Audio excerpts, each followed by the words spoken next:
மதுரை, திருச்சி, விருதுநகர் அரசு மருத்துவக் கல்லூரி மருத்துவமனைகளில் முதல்வர்களை நியமிக்க கோரிய வழக்கு தொடர்பான தகவல் தற்போது வெளியாகி இருக்கிறது. மருத்துவமனை முதல்வர்களை விரைவில் நியமிக்க உத்தரவு பிறப்பிக்கப்பட்டிருக்கிறது.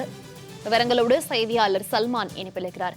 சல்மான், வணக்கம். தற்போது தென் மாவட்டங்களில் அரசு மருத்துவமனைகளில் காலியாக உள்ள முதல்வர் பணியிடங்களை விரைவில் நிரப்ப நீதிமன்றம் உத்தரவு பிறப்பித்திருக்கிறது. இந்த வழக்கு தொடர்பான முழு விவரங்கள்.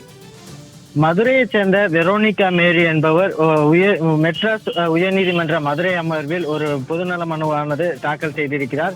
அந்த மனுவில் மதுரை அரசு ராஜாஜி மருத்துவமனை முதல்வர் கடந்த ஏப்ரல் 30ஆம் தேதியுடன் ஓய்வு பெற்ற நிலையில் தற்பொழுது மூத்த பேராசிரியர்களின் மருத்துவமனை பொறுப்பு முதல்வராக பதவி வகித்து வருகிறார்கள்.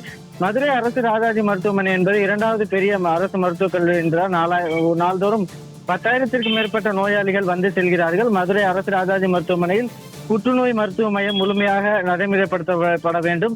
வாகன போக்குவரத்து நிறுத்த வசதி, அறுவை சிகிச்சையில் தாமதம், அதிக அளவிலான கூட்டம், சிகிச்சை அளிப்பதில் தாமதம் என பல்வேறு பிரச்சனைகளுக்கு தீர்வு காண நிரந்தர முதல்வரை பணியமர்த்துவது மிகவும் அவசியம். எனவே மதுரை மட்டுமல்லாமல் தேனி, திருச்சி, விருதுநகர் உள்ளிட்ட பல அரசு மருத்துவக் கல்லூரி மருத்துவமனைகளில் முதல்வர்கள் நியமிக்கப்படவில்லை. ஆகவே தமிழகத்தில் மதுரை உட்பட காலியாக உள்ள அரசு மருத்துவக் கல்லூரி மருத்துவமனைகளில் முதல்வர் பணியிடங்களை நிரப்ப உத்தரவிட வேண்டும் என அந்த மனுவில் குறிப்பிட்டிருந்தார்.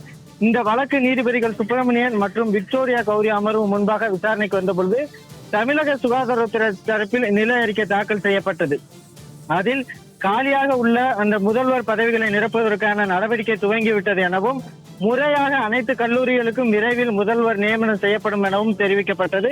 அப்போது நீதிபதிகள் ஏற்கனவே கல்லூரிக்கான முதல்வர் யார் என்று முடிவு செய்து வைத்திருப்பீர்கள், அதனை நடைமுறைப்படுத்துவதில் காலம் தாமதம் செய்ய வேண்டாம்.